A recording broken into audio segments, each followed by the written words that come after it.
Calculus Unit 1, Lesson 1, Piecewise Functions and Types of Discontinuities. So in this lesson we went to graph piecewise functions and also identify different types of continuities. Of course, piecewise functions are those that have different definitions over different types of domains, and we know that piecewise functions can either be continuous or they might have discontinuities at the different points where the pieces change from one to the other. So what are the types of discontinuities that a function can have? And there are, besides piecewise, there are rational functions that can have different types of discontinuities and other ones as well. At the moment, we're just focusing on the piecewise. So they can have a whole or removable one.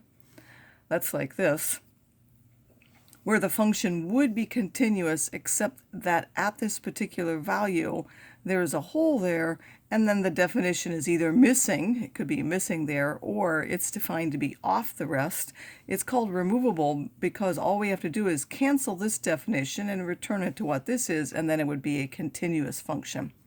Then there's a jump discontinuity where from the left it approaches one y value and from the right it approaches another value, so there is a jump between the two values, and that it could either be up or down as you go from left to right. And then there are the infinite discontinuities, where as you get closer to a, you're either going off to positive infinity or down to minus infinity. Both pieces can go in the same direction, like if they both went here or both up here, or one can go up and one can go down. Two common piecewise functions are the absolute value function and the greatest integer function. The absolute value function on this side is the function y equals x, and on this side is the function y equals minus x. So for positive values, you do y equals x, and for negative values, y equals minus x. It's continuous for all x because at the value of 0, it has the same value for both of these. If you put 0 in here or in here, they will meet there at the same thing. So what would have been a hole here is filled in by that other function, so it is continuous for all x.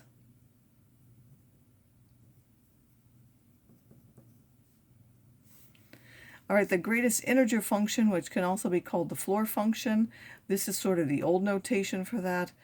Most people now use this because they also define something else to be a ceiling function, and then they put the little flat things here at the top. You want the integer what's less than or equal to the number that you have. So for every integer you put in there, you just get the integer because it's equal, and for everything else you get the integer less. So for anything between minus 1 and 0, you get to minus 1. If you go from 0 included to 1, you get 0, and so on. So what we'll have at each one of these, there will be a jump discontinuity at each one of those integers, because at each of the integers, when you get to the next interval, it jumps up to that next integer value.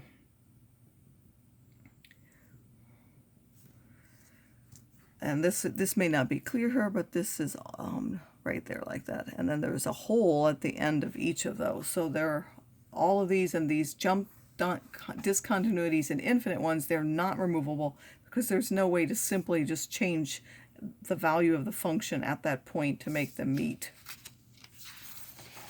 And now this says sketch a graph of each piecewise function and below and decide if it's continuous or discontinuous at each change of definition point. So what does that mean? That means at 0 and 2, because of the values where it changes, here they will be minus 1 and 1. Those are the change of definition points.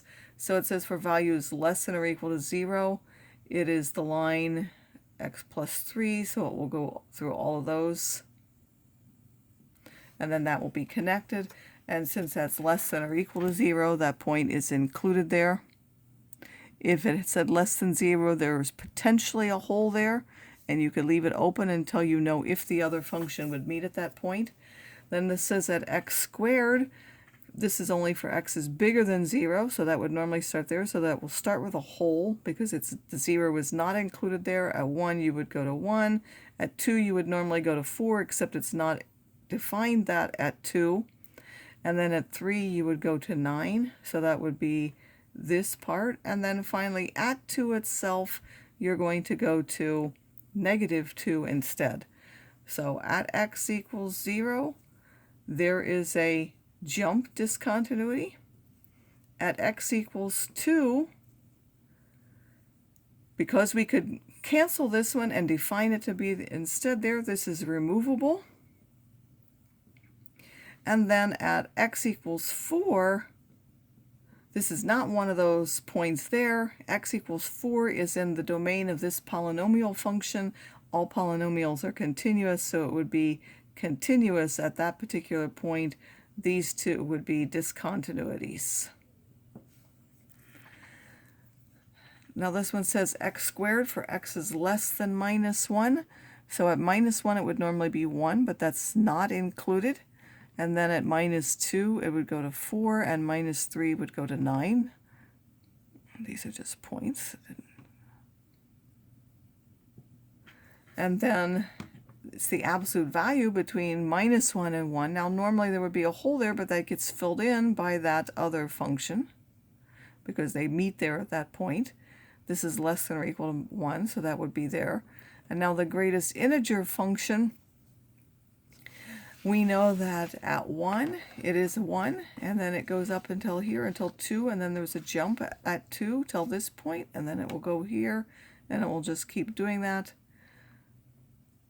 All of those values until we do the last integer. I'm not going to continue to draw all of those, but it continues going up like that. So at x equals -1 and at x equals 1, which are the change points, those are points of continuity. Why? Because the two pieces have the same definitions at those points.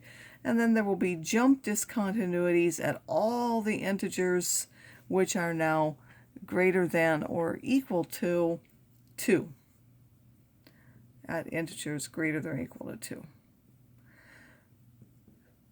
So piecewise functions, they can have points of discontinuity for the function itself. So this function has discontinuities, and that leads to those.